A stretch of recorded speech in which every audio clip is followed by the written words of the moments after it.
Welcome to Real Truth Real Quick. My name is Adam Torno, joined as always by Todd Wagner. Hello, Adam. Hello, friends. All right, Todd, our question today is this. What does Proverbs 14:4 mean? Well, let's quote it first of all, right? It says that where no oxen are, the manger is clean, but much increase comes by the strength of the ox, right? Yeah. And so what we have to understand is that Proverbs are written to the naive, to give the youth knowledge and discretion, it says. But sometimes the words of the wise are like riddles. That's what it says in Proverbs 1, verse 6. It says, listen, if you want to have understanding, you need to learn the words of the wise, a proverb and a figure, the words of the wise and their riddles.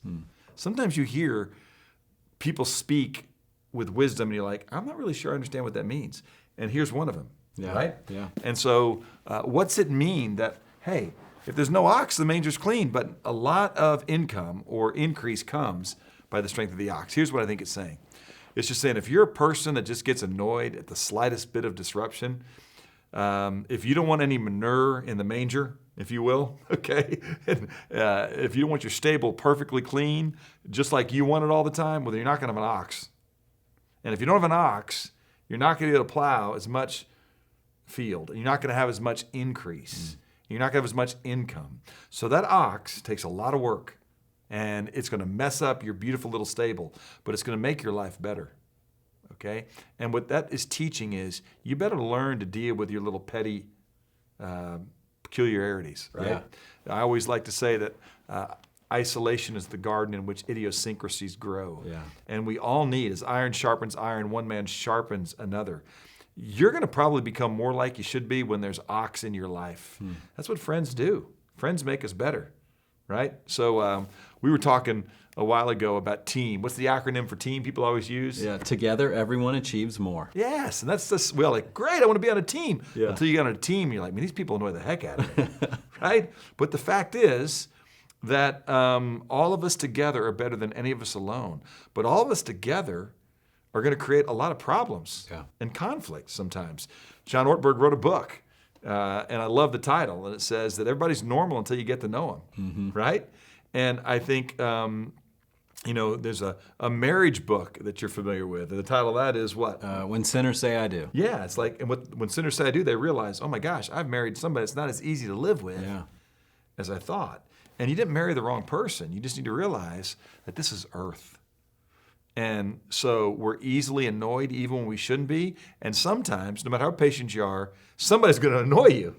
And so it's just a reality, man. That ox that is your beautiful bride of your youth, that guy that's a problem is not just a problem. He brings a lot of produce.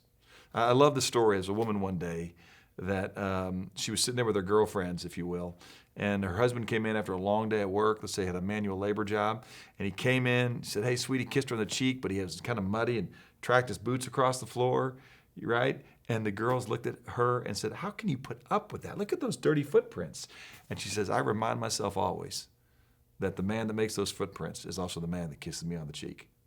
So I can put up a little dirt on the floor, right, as long as I see the protection, the provision, the love, the companionship that I get. Proverbs is recommending that you don't live with a clean manger. Yeah. Okay?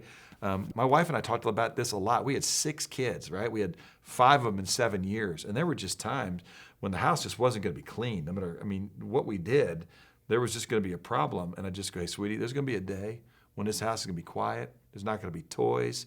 There's not going to be crying. There's not going to be diapers that need to be changed. There's not going to be sibling rivalry we need to clean up. And that's going to be a really sad day. And so aren't we glad this little stable called the Wagner Household has a little chaos in it. And it would just do us all well to remember that people are kind of annoying, right?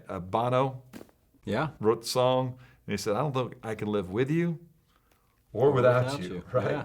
And that's just true. George Strait wrote a song. He's talking about my new ex. He's telling everybody how perfect I am and that I love her cat, but you know me better than that, right? So we always put a really good face on, and then we move in with each other's oxness.